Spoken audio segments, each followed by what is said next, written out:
Hello Synthwaver, Alonso here from synthwavedojo.com. Today I want to explain a very important principle in music that, if mastered, can help your music be more enjoyable, satisfying, and gratifying to the listener. The principle is unity and variety.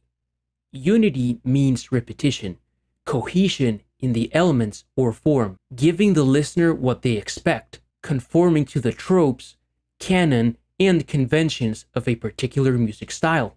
Variety means doing something unexpected, something surprising, increasing the novelty and complexity. Anytime we listen to music, we constantly evaluate unity and variety, and that keeps us either listening or makes us tune out.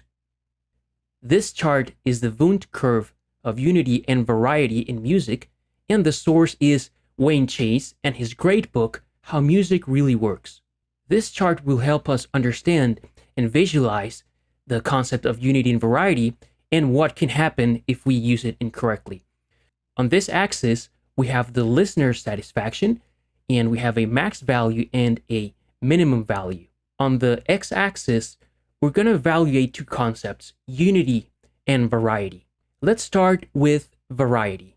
What this Wundt curve chart tells us is that if we start our music or composition and as we increase the variety, the listener satisfaction will increase, but up to a certain point until we get to this point up here. And here is where our music or our track will be optimally accessible, interesting, and pleasurable. But beyond this point, if we continue introducing complexity, novelty, surprises, then the enjoyment of the listener is gonna come down to zero. If we introduce too much variety, our music will be confusing because there's not enough repetition. Things are changing all the time and it's not accessible enough.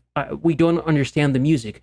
It is supposed to be synthwave, but it has a lot of different elements from trance and techno, and it sounds like, I don't know, like French house or something. So it's really not synthwave.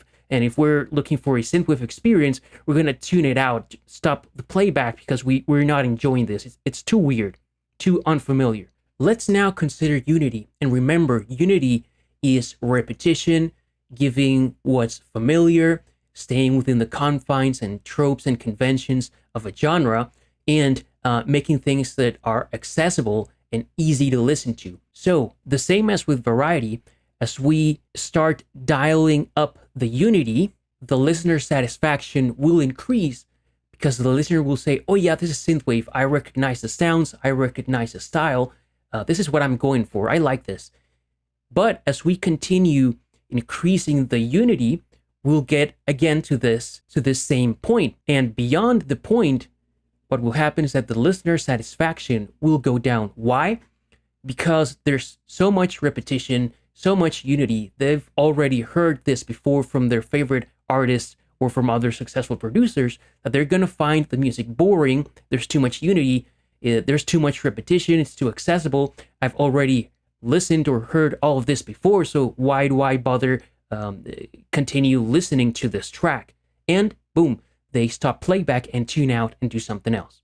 So our goal is to strike a balance between unity and variety, which of course is more art than science, and there's no recipe that you can follow to get to that balance. Only experience can teach you that. Here are a few examples of misapplied unity and variety that you may be familiar with. Let's say a melody is repeated too many times throughout the track without any variation. Here we have too much unity and too little variety.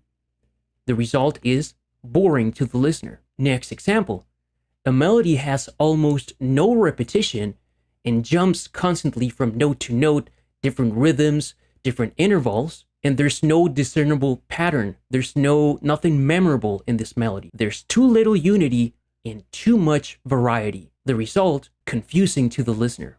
Another example, nothing changes inside a 16-bar section. You play the exact same thing throughout with the exact elements like bass and drums and a pad and a melody, and they'll play the same thing from beginning to end of that section. In this case, there's too much unity and too little variation. The end result, boring. A final example. Every 8 bars, there's a big section change, meaning on 8 bars, you are, let's say, grooving. The next 8 bars, you go to your climax. Then after that, you go straight into a breakdown. So every 8 bars, something big is happening. And here we have too little unity and too much variety. We're constantly jumping from section to section, not giving the listener enough time to digest and to savor what's going on. The end result is confusion. As you're making your music, consider turning up the variety on certain elements, but to counterbalance that, turn down the variety in other elements. Or said differently, turn up the variety in certain elements and at the same time, turn up the unity in other elements. Because if you only add unity, it's going to be boring. And if you add too much variety to everything, it's going to be confusing. Let's say you're writing a melody that has a lot of unity, or little repetition, little variation. In this case, then turn up the variety in other elements, like the bass and the drums. In the end, they will counterbalance each other. One more example. If you're introducing an uncommon instrument or voice in your track, let's say bagpipes, you are introducing variety, then turn up the unity somewhere else. For example, use Linn drum samples and a fat line bass patch for the bass. Once again, the ultimate goal is striking a balance between unity and variety. There's certainly no recipe for achieving this balance. Only experience will teach you how to get there. A great thing you can do is reverse engineer the tracks from successful producers and your favorite artists and find out how and why they are applying the concept of unity and variety, and then apply it in your own work.